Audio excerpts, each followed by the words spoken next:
Bonjour à tous. Comment vous portez-vous en ce beau jour? J'espère que vous êtes tous dans la meilleure des formes. Préparez-vous pour un épisode qui promet d'être captivant. Nous sommes enchantés de recevoir Michel Le Gagneur, notre ingénieur de renom, à bord du Gigi Forever 29 Train. Dans cet épisode, Michel abordera le thème essentiel du développement économique face à la dégradation environnementale, une problématique qui nous touche tous profondément. Il est indéniable que notre environnement est impacté par l'usage intensif du diesel, employé dans une multitude de moyens de transport tels que les voitures, les camions, les navires et les avions, vecteurs de l'avancement de notre société. Nous vous invitons à vous joindre à nous pour une conversation éclairante sur ce sujet d'importance avec Michel. Bienvenue de nouveau, Michel, et merci d'enrichir notre programme avec tes analyses précieuses. La parole est à toi. Merci Gigi et Karl. Je suis heureux d'être ici. Mon sujet est développement économique et dégradation de l'environnement.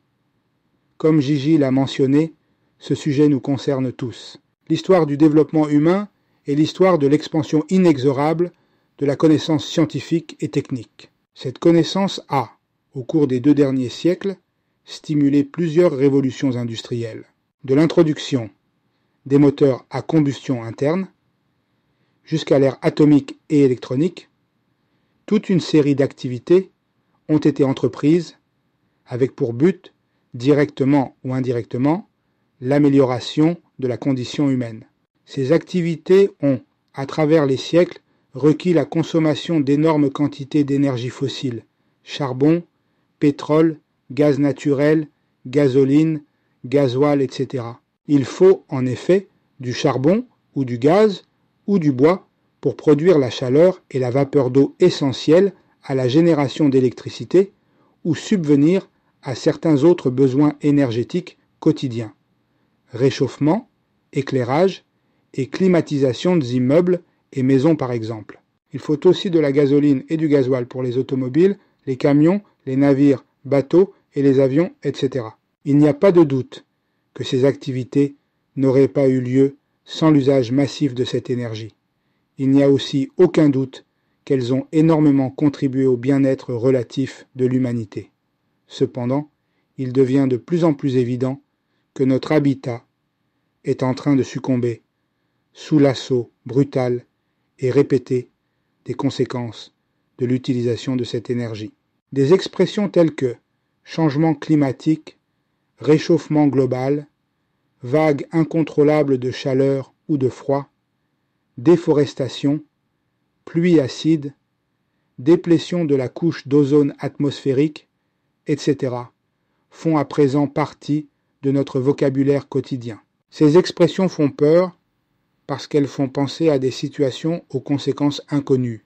Après tout, toutes les connaissances actuelles de l'humain sont basées sur ce qui lui est familier. Dès qu'il se trouve en présence de situations non familières, il ne sait pas comment réagir. Il peut, toutefois, estimer les probabilités d'occurrence de ces situations et leurs impacts, ce que l'on qualifie de modèle mathématique. Eh bien, un modèle mathématique dynamique de notre environnement global a été développé. Selon plusieurs experts en sciences physiques, ce modèle contient une probabilité non négligeable que les deniers milliers d'années de vies animales, végétales et aquatiques, sur la planète Terre seront effacés au train actuel de destruction de son environnement.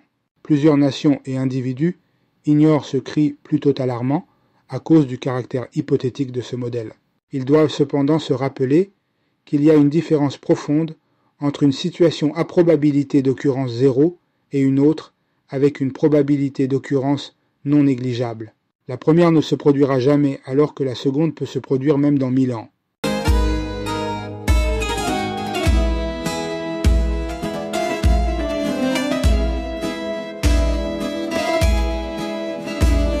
Comment la consommation de l'énergie affecte l'environnement? Thème: déforestation. Beaucoup de sociétés, à l'instar d'Haïti, utilisent le bois de feu et le charbon de bois comme source d'énergie dans les boulangeries, les entreprises de nettoyage à sec, pour cuisiner et même pour générer de l'électricité. Cependant, l'usage incontrôlé du bois peut se révéler funeste pour l'environnement.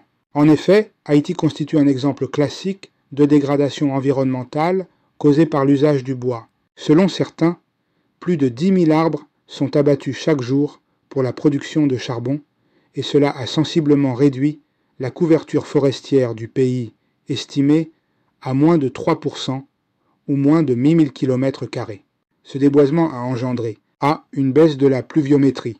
Quand il n'y a pas de pluie, on a la sécheresse, ce qui résulte en une diminution du débit des cours d'eau, rivières et nappes phréatiques, causant ainsi des réductions drastiques de l'eau potable et du rendement des usines hydroélectriques. En outre, des sécheresses prolongées peuvent énormément affecter les productions agricoles. B. L'érosion, les inondations et les pertes de sol. En général, les arbres, arbustes et le tapis végétal des forêts forment une éponge qui facilite l'absorption d'une bonne partie des eaux des pluies. Si ce tampon amortisseur que constituent ces forêts disparaît, le sol de régions montagneuses, surtout, n'a plus de protection contre les eaux des pluies qui le charrient purement et simplement vers les rivières, les cours d'eau ou la mer, tout en causant des inondations massives de boue.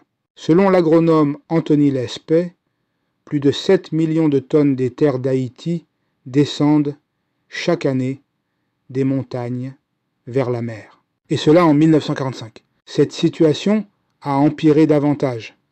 Il faut souligner qu'avec le sol disparaissent également certains micro-organismes importants qui nourrissent les terres. Absents ces organismes, des superficies jadis fertiles sont transformées en zones arides. C. L'extinction de certaines espèces. La destruction de leurs habitats naturels, arbres, forêts, cours d'eau, a contribué grandement à l'extinction de certaines espèces, comme l'émeraude hispaniola, un oiseau surnommé Wanganegues. Dans ce contexte, la sédimentation des zones côtières d'Haïti a contraint les poissons à s'éloigner de plus en plus des côtes, ce qui a entraîné une baisse substantielle des prises de poissons. Bon nombre d'espèces, éléments clés de la diversité biologique du pays, ont ou bien disparu ou sont en danger de disparition.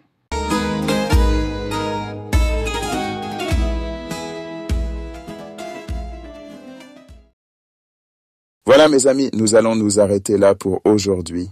J'espère que vous avez apprécié cette première partie d'une série présentée par notre talentueux ingénieur, Michel Le Gagneur.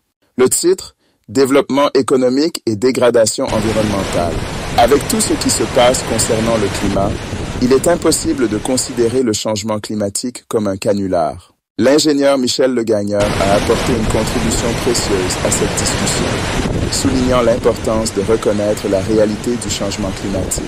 Des événements récents, tels que le cyclone Hélène, ne font que souligner la nécessité d'une action immédiate et concertée. En tant que communauté, il est crucial de rester informé, unis et proactifs dans la recherche de solutions durables pour protéger notre environnement et garantir un avenir meilleur pour les générations futures.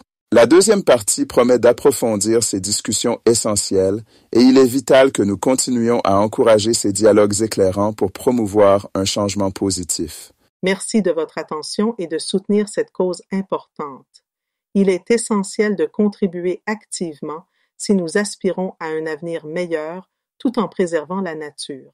Notre mission est de favoriser un style de vie sain et d'encourager des changements positifs à travers des discussions enrichissantes sur la nutrition, l'activité physique et la pleine conscience. L'importance de la gestion du stress et de la responsabilité environnementale est au cœur de nos préoccupations. Rejoignez notre communauté pour un voyage vers un avenir plus radieux et en meilleure santé.